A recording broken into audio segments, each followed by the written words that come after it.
Üzümüzün başından ötküzgenlerini oylasak, istekte ciddi emas. Allah Teala'ga yakın bulup, muratlarımızı hasıl kılışka boğan ihtiyacımızda hakiki his kılanmalıdır. Hakiki his kılalısan, bu capa körenmeydi, o capa lezzet görünüdüken. Mesela biz küçük vaktimizde, şu Kur'an'ı biz yadlap, ahir şu tekrarlaydıkan, ahirki yılımızda, şu yılanda, hatmi ütümüzde, nımkılga vaxtıda, şu Zulhecci'nin 1. gündün atıp, 10. günüce biz şu naillik camiyada itikap kılgança, 8. ay o, şunda usap gitti, şunda biz uçakta, ben uçakta oylasam, bu öyle cık savap tapay degendimi bekrak.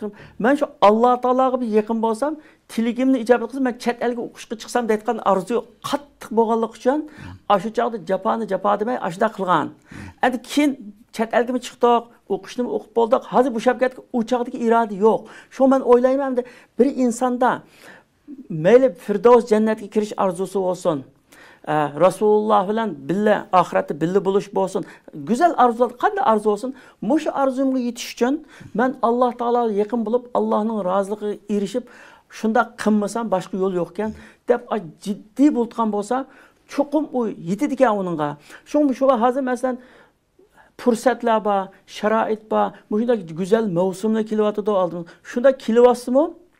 Bunun bek perva kılma, anca perva kılıp ketme yürgenliki men hemimizde yani bu istikimizde ciddi emas ve ihtiyacımızı Allah'a bakan ihtiyacımız hakiki his kılanmaganlık. Aslında bu nefli ibadetler bizni Allah Teala'ga en yakın kıtkan ibadetlerken Peygamber sallallahu aleyhi ve sellem'in hadisi bağıyla benden men ta ki onu yaxşı görgüce bana şu nefli ibadetimiz yakınlaşıdı. Ben onu yaxşı görgen çağımda, ben onun körüdüğün közü, mağadıgan putu, tutuduğun kolu bulumen deydi. Hadis kudusiydi de. Demek, muşu nefli ibadetler bizni Allah Teala'ga aşında yetkizidi. Muşu nefli ibadetler. Endi biz oylap kalırız, perzini kılıvatımız, Ramazan'da rozunu tuttuk, zakatımızı bir vatımız, hacga berip gelimiz yollumu onay, 5 vaxtımızda okuvatımız, muşu boldu deyip kipayi kılıp kaldı. Bu boğmadı, bu kipayi kılmaydı. Çünkü bu Allah Teala bizni buyurgan umumi bir perz bizni ve ma halaqtul cinni vel insa illa liya'budun. Yani ben insan cinni bana ibadet kılış için yarattım diyen ki asasen Allah Teala öteşki tişlik bir burcumuz bu. Bu burcumuz, onu tüleymiz. Onun sırtı da Allah Teala'ya yakınlış için Allah Teala kösetkiçilek. Dua kılıp, Allah da dua kılgan çağdı. Allah palan çağdı ben senin için bunda kıptım. Senin için bunda kıldım. Senin için keçide turup ketkendim. Senin için bunda sadaka kılıp, senin için, senin razılığın için palanın ki beşiğe gelgen aşı kapılıktan kötürep nemi kılıp koydu. Yardım kılgandım. Diyen okşay kösetkiçilek emelimiz buluş için biz bu nefli ibadetlerge muyunda mevsimlarga intayin muhtaç.